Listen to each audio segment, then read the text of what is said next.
আজ তোমাদের সাথে যে ভিডিওটা শেয়ার করছি সেই ভিডিওটা তোমরা স্কিপ না করে পুরো ভিডিওটা দেখো। যারা নেল আর্টিস্ট আছে তাদের অনেক হেল্পফুল হবে, আর যারা বিগিনার আছো তাদের জন্য এটা অনেক হেল্পফুল হবে।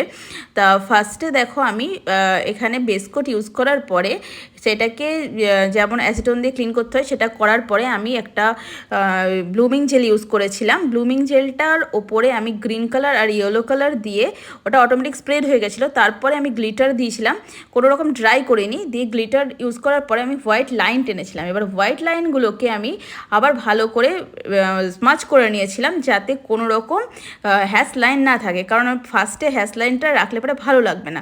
দিয়ে তারপরে আমি 60 সেকেন্ড কিওর করার পরে সেই হোয়াইট লাইনের ওপরে আরও সরু সরু করে আমি লাইন ড্র করেছিলাম হোয়াইট কালারের। তারপরে আমি ডায়মন্ড টপ কোট দিয়ে 60 সেকেন্ড কিওর করেছিলাম। 6 সেকেন্ড কিওর করার পরে এটা হচ্ছে ফাইনাল রেজাল্ট। তো তোমরা দেখে বলো যে কীরকম লাগছে এই মার্বেল আর্টটা। আর এই ভিডিওটা যদি তোমাদের হেল্পফুল হয় অবশ্যই লাইক, কমেন্ট এবং শেয়ার করবে। আর আমার পরবর্তী ব্যাচ শুরু হবে এপ্রিলে, যারা